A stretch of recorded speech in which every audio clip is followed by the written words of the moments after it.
അടുത്ത question a laboratory technician is timed 20 times n equal to 20. അവിടുന്ന് മനസ്സിലായി അവിടെ ടി ടെസ്റ്റാണ് യൂസ് ചെയ്യുക.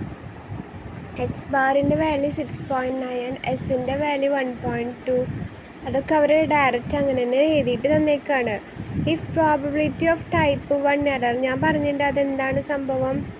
Probability of type 1 error is at most 0.05. ആൽഫയുടെ വാല്യൂ അറ്റ്മോസ്റ്റ് 0.05 ആണ്. അപ്പോൾ അതിനേക്കാളും താഴെ ആവാലോ ബാക്കിയുള്ളതിൻ്റെ values. Does this constitute evidence that against a null hypothesis that average time is less than or equal to 7.5? ഇത് നമുക്കൊരു എവിഡൻസ് തരുന്നുണ്ടോ ഇത് ലെസ് ദാൻ 7.5 ആണെന്ന്. അപ്പോൾ നമ്മൾ ആദ്യം എന്തെടുക്കുന്നു, H naught mu equal to 7.5, H A mu less than 7.5. എന്നിട്ട് T എന്ത് കാൽക്കുലേറ്റ് ചെയ്തു, X bar minus mu by S by root 10. അതെല്ലാം ഞാൻ കാൽക്കുലേറ്റ് ചെയ്ത് വെച്ചു. -2.236 കിട്ടി.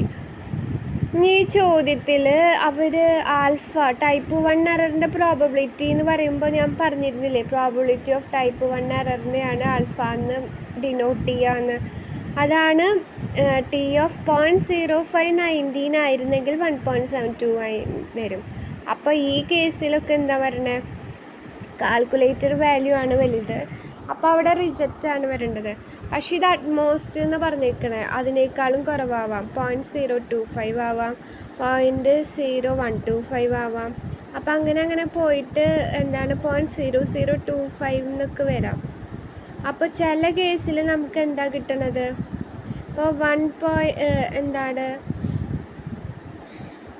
ഈ കാൽക്കുലേറ്റർ വാല്യൂ 2.236 എപ്പോഴെങ്കിലും ടേബിൾ വാല്യൂവിനേക്കാളും ചെറുതാവോ ആവണ കേസുകളുണ്ട്. ഇപ്പോൾ 0.01, 0.005, 0.025 ഈ കേസിലൊക്കെ എന്താണ് സംഭവിക്കുന്നത്, ഈ എന്താണ് 0.0125 തൊട്ട് ഉള്ള വാല്യൂസിലൊക്കെ കാൽക്കുലേറ്റർ വാല്യൂ ചെറുതാണ്, ടേബിൾ വാല്യൂ വലുതാണ്. അപ്പോൾ ആ കേസിലൊക്കെ നമുക്ക് ആക്സെപ്റ്റ് ചെയ്യാം. പക്ഷേ 0.05ഉം 0.025 എടുക്കണമെങ്കിലും അവിടെ റിജക്റ്റാണ്. നമുക്ക് ഇവിടുന്ന് ഒരു കൺക്ലൂഷൻ കിട്ടണില്ല എന്ന് എഴുതി വെച്ചാൽ മതി. പിന്നെ അടുത്ത question, a company prescribed drug. ഇപ്പോൾ നമ്മളിപ്പം തന്നെ നോക്കിക്കൊണ്ടിരിക്കുമ്പോൾ എത്രാമത്തെ ഡ്രഗിൻ്റെ ക്വസ്റ്റ്യനാണ് വരുന്നത്, മൂന്നാമത്തെയാണ്. A company prescribed drug for relieved nervous tension is believed to only 60% effective. കമ്പനി പറയുന്ന ഡ്രഗിന് ആകെ എഫക്റ്റീവ്നെസ് 60% ഉള്ളൂ. Experimental result with a new drug administered to random sample of 100 adult. വേറൊരു ഡ്രഗ് എടുത്തിട്ടുണ്ട്, എന്നിൻ്റെ വാല്യൂ 100. ഇതൊക്കെ അപ്പോൾ തന്നെ ആദ്യത്തെ വായനയിൽ തന്നെ നമ്മൾ തന്ന കാര്യങ്ങൾ എടുത്ത് എഴുതാണ്. Who use suffering from nervous tension showed that 70 received relief. 70/100 എന്തായി, പി ആയിട്ട് എടുത്തു. പി വെച്ചാൽ ഇവിടുത്തെ സാമ്പിളിൻ്റെ പീനെ നമ്മൾ എങ്ങനെ ഡിനോട്ട് ചെയ്യുക, പി ക്യാപ്പ്. ഈസ് ദിസ് ഇനിയുള്ള സെൻറ്റൻസ് ആണ് ലെസ് ദാൻ ആണോ ഗ്രേറ്റർ ദാൻ ആണോ നോട്ട് ഈക്വൽ ടു ആണോ എന്ന് തീരുമാനിക്കുന്നത്.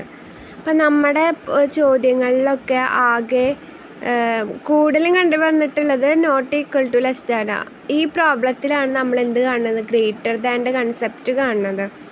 Is this sufficient evidence to conclude new drug is superior to one commonly prescribed. ഈ പുതിയ വരുന്ന ഡ്രഗ് മറ്റേനേക്കാളൊക്കെ എന്താണ് സുപ്പീരിയർ ആണോ, അതാണ് ചോദിച്ചിരിക്കുന്നത്. അപ്പോൾ പി ഗ്രേറ്റർ ദാൻ 0.6. അപ്പോൾ ആൽഫയുടെ വാല്യൂ എന്തായി 0.05 തന്നിട്ടുണ്ട്. പിന്നെ ബാക്കിയുള്ളതിൻ്റെ വാല്യൂസൊക്കെ കണ്ടുപിടിച്ചു. അപ്പോൾ calculator value greater than table value ചെയ്തുകൊണ്ട് റിജക്റ്റ് എച്ച് നോട്ട്. അപ്പോൾ ഇത് സുപ്പീരിയർ അല്ല എന്ന് കിട്ടി. ഇനി അടുത്ത് നോക്കുക, random sample of 150, n equal to 150, recent donation at a certain blood bank reveals that 82 were type A blood. Does this suggest the actual percentage of type A donate different from 40%? അപ്പോൾ H not എന്താണ് എടുക്കേണ്ടത്? P equal to 0.4, മറ്റ് ഓൾട്ടർനേറ്റീവായിട്ട് P not equal to 0.4. ഇവിടെ പിയുടെ കഥ പറയണതുകൊണ്ട് എന്താണ് നമ്മൾ സെഡിൻ്റെ വാല്യൂൻ്റെ ഫോർമുല എന്താ? P cap minus P by root of P Q by N. അത് ഞാൻ ചെയ്തപ്പോൾ 3.75 കിട്ടി. ഇനിയിപ്പോൾ ഇവിടെ 2 tail ടെസ്റ്റാണ്. സെഡ് ആൽഫേൻ്റെ വാല്യൂ 2.58 കിട്ടി. Calculated value greater than table value, reject H naught. അടുത്ത ക്വസ്റ്റ്യൻ നോക്കൂ. A trucking firm is suspicious that average life time of certain type of at least 28,000 miles, മ്യൂൻ്റെ value 28,000. To check claim firm put 40 of these tyres n equal to 40. അപ്പോൾ T അല്ല സെഡാന്ന് confirm ആയി. On its track and get a mean life time of 27,463 miles. അപ്പോൾ X ബാറിൻ്റെ value 27,463 എന്ന് കിട്ടി. With standard deviation 1,348 എന്ന് കിട്ടി. What will convey possibility of type 1 error is at most 0.01. കണ്ടു, ഇവിടെയും വന്നിട്ടുണ്ട്. അവിടെ നമ്മൾ 0.01 ആണ് ആൽഫയുടെ വാല്യൂ അറ്റ് മോസ്റ്റ് ആയിട്ട് ചൂസ് ചെയ്യേണ്ടത്. അപ്പോൾ അവിടെ ആൽഫയ്ക്ക് കുറേ വാല്യൂസ് വരും, അത് നിങ്ങൾ നോക്കിയിട്ട് ചെയ്യാം കേട്ടോ. ഇനി നമ്മളുടെ ഏറ്റവും മസ്റ്റ് ചോദിക്കുന്ന ഒരു സെക്ഷനാണ് അനോവ. ഇത് തന്നെയായിട്ടും ചോദിച്ചിട്ടുണ്ട്. അപ്പോൾ ഈ ടേബിൾ വരച്ചു. 3 മാർക്കിന് ഒരു വട്ടം ചോദിച്ചതാണ്. ഇതിൻ്റെ പ്രോബ്ലം എന്തായാലും ഇല്ലാതിരിക്കില്ല, അത്രയും ഷുവർ ഷോട്ടാണ്. Treatment error total degree of ഫ്രീഡത്തിന് i-1, i into j-1, ij-1. Sum of squares എങ്ങനെ എഴുതാം? SSTR, SSC, SST. Mean of squares എങ്ങനെ എഴുതാം? SST, MSTR കിട്ടാൻ വേണ്ടിയിട്ട് SSTR ബൈ i-1. MSC കിട്ടാൻ വേണ്ടിയിട്ട് SSC ഇത് ബൈ ഇത്, SSC by i into j-1. F കിട്ടാൻ വേണ്ടിയിട്ട് MSTR ബൈ MSC. അപ്പോൾ ഇതെല്ലാം എങ്ങനെയാണെന്നുള്ളത് നമുക്കൊരു പ്രോബ്ലം കണ്ടിട്ട് ചെയ്യാം. അനോവ ടേബിളും വരയ്ക്കുമ്പോൾ നമ്മൾ എന്ത് ചെയ്യണം? ചില ക്വസ്റ്റ്യനിൽ എന്ത് ചെയ്യണം? ടെസ്റ്റ് സിഗ്നിഫിക്കൻസ് ലെവലൊക്കെ തന്ന ക്വസ്റ്റ്യൻ ആണെങ്കിൽ നമ്മൾക്ക് എന്ത് ചെയ്യേണ്ടി വരും? ആ കേസിൽ ടെസ്റ്റ് ചെയ്യേണ്ടി വരും. അപ്പോൾ നമ്മൾ ടെസ്റ്റിങ്ങിലെല്ലാം എന്ത് എഴുതണം? ഓൾട്ടർനേറ്റീവ് ഹൈപ്പോത്തീസിസും നല്ല ഹൈപ്പോത്തീസിസൊക്കെ എഴുതേണ്ടി വരും. അപ്പോൾ ഇതിങ്ങനെ റോ വൈസാണ് തന്നേക്കുന്നത്, ചിലത് കോളം വൈസ് തരും. അപ്പോൾ നമ്മൾ കണ്ടുപിടിക്കാൻ പോണത് ഇങ്ങനെ ഒരു ടേബിൾ തന്നു, Mr. 1, Mr. 2, Mr. 3. Make ANOVA table. അപ്പോൾ അത് ഞാൻ എന്ത് ചെയ്തി? 3 ആൾക്കാരെന്നെയാണല്ലോ ആകെ തന്നിട്ടുള്ളൂ. അപ്പോൾ μ1 ഈക്വൽ ടു μ2 ഈക്വൽ ടു μ3 എന്ന് എഴുതി. ഇവിടുന്ന് എനിക്കൊരു കാര്യം കൂടി കിട്ടിയിട്ടുണ്ട്. ഇവിടെ ഐൻ്റെ വാല്യൂ 3, ജെയുടെ വാല്യൂ 1, 2, 3, 4, 5, ജെയുടെ വാല്യൂ 5. അപ്പോൾ ഇവിടെ നോക്കൂ, i-1 2, i ഇൻറ്റു j-1 12, അടുത്തതിൽ 14. ഇനി എനിക്ക് കിട്ടേണ്ടത് SSTR, SSC, SST. അത് കഴിഞ്ഞ് MSTR, MSCയും കിട്ടണം. അത് കഴിഞ്ഞിട്ട് എഫിൻ്റെ വാല്യൂ കാൽക്കുലേറ്റ് ചെയ്യണം. അപ്പോൾ ഞാൻ ഇങ്ങനത്തെ പ്രോബ്ലത്തിൽ ആദ്യം ചെയ്ത് വെക്കണ ഒരു പരിപാടി എന്താ വെച്ചാൽ, ആദ്യം ചെയ്യുക എങ്ങനെയാണ്? നമുക്ക് മൈനസ് ചെയ്യേണ്ട ഒരു വാല്യൂ ഉണ്ട്. എല്ലാ SST ആണെങ്കിലും SSTR ആണെങ്കിലും നമുക്ക് മൈനസ് ചെയ്യേണ്ട വാല്യൂ ആണ് ഞാൻ എന്ത് ചെയ്യുക? ഫസ്റ്റ് കിട്ടിയ ഉടനെ ഞാൻ ചെയ്യാൻ പോണത് ഇതിൻ്റെ എല്ലാം ടോട്ടൽ ഇവിടെ എഴുതി വയ്ക്കുക. ഇങ്ങനെ എഴുതി വെച്ചു, ഈ 3ൻ്റെയും ടോട്ടൽ എഴുതി വെച്ചു. അതിന് ശേഷം ഞാൻ എന്ത് ചെയ്തു? ഇതെല്ലാം ആഡ് ചെയ്തിട്ട് ഈ കാണുന്ന എല്ലാ വാല്യൂസുകളും ആഡ് ചെയ്യുക, എന്നിട്ട് സ്ക്വയർ ചെയ്യുക ബൈ 15. ഇത് എത്ര ഒബ്സർവേഷൻസ് ഉണ്ടാകും? മൊത്തം 15. അത് ഈ ഒരു ടേമാണ് ഞാൻ അന്ന് എഴുതുന്ന സമയത്ത് ഞാൻ അങ്ങനെയല്ല ഫോളോ ചെയ്തിരുന്നെങ്കിലും എല്ലാ പ്രോബ്ലത്തിലും ഞാൻ അങ്ങനെയാണ് ഇപ്പോൾ ഫോളോ ചെയ്യണത്. എങ്ങനെയാ വെച്ചാൽ ആദ്യം ഞാൻ ചെയ്ത് വെക്കാൻ പോണത് എല്ലാ നമ്പേഴ്സിൻ്റെയും സം എടുത്തു, അത് സ്ക്വയർ ചെയ്തു ബൈ 15. അത് ഞാൻ സൈഡിലേക്ക് മാറ്റി വെച്ചു. അപ്പോൾ അത് എനിക്ക് ചെയ്തപ്പോൾ കിട്ടിയത് 11.7042 എന്ന വാല്യൂ ആണ്. അടുത്തതിൽ ഞാൻ എന്താ ചെയ്യണമെന്ന് വെച്ചാൽ എനിക്ക് SST കാണണം. SST കാണാൻ വേണ്ടിയിട്ട് ഇവിടെ എല്ലാ നമ്പറിനെയും സ്ക്വയർ ചെയ്ത് വെച്ചു.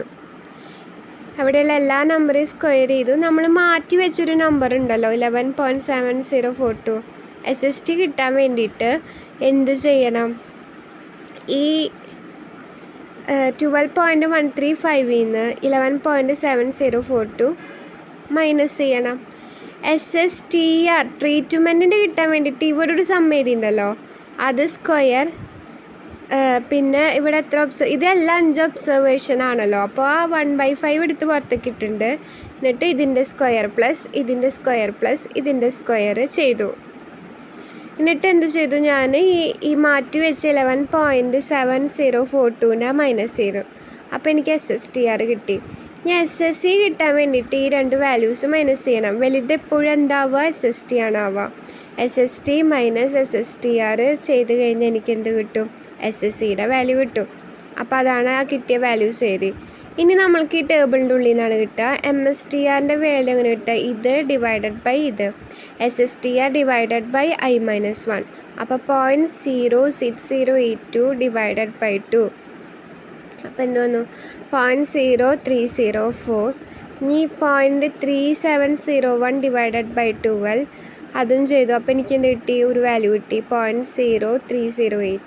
അപ്പോൾ ഇനി എന്താ ചെയ്യേണ്ടത്? MSTR divided by MSC 0.0304 by 0.308 0.99 കിട്ടിയത്. ഇനി അടുത്തത് നമുക്ക് ടെസ്റ്റ് ആണ് യൂസ് ചെയ്യേണ്ടത്. ടെസ്റ്റ് കണ്ടുപിടിക്കാനായിട്ട് നമ്മൾ ഇവിടെ എത്ര ലെവൽ ഓഫ് സിഗ്നിഫിക്കൻസാണ് പറഞ്ഞേക്കുന്നത്? 0.01 ലെവൽ ഓഫ് സിഗ്നിഫിക്കൻസ് എന്ന് പറഞ്ഞിട്ടുണ്ട്. അപ്പോൾ 0.01. പിന്നെ നമ്മൾ നോക്കേണ്ടത് ഈ 2 വാല്യൂസ് എടുത്ത് എഴുതുക. 2, 12. അപ്പോൾ നമുക്ക് എന്ത് കിട്ടി? ടേബിൾ വാല്യൂ എന്ന് പറയുന്നത് F ഓഫ് 0.1 to 12. അതെങ്ങനെ കിട്ടുക? അതിൻ്റെ വാല്യൂ കിട്ടാൻ വേണ്ടിയിട്ട് ഇത് എത്രാമത്തെ പേജാണ്? 16ാമത്തെ പേജ് എടുത്തു. കാരണം 1% ആണല്ലോ. N1ൻ്റെ വാല്യൂ എന്താണ്? 2. മറ്റേൻ്റെ വാല്യൂ 12. അപ്പോൾ 2ഉം 12ഉം കൂടിയിട്ടുള്ള വാല്യൂ 6.93. ഞാൻ അതന്നെയല്ലേ നോക്കാം.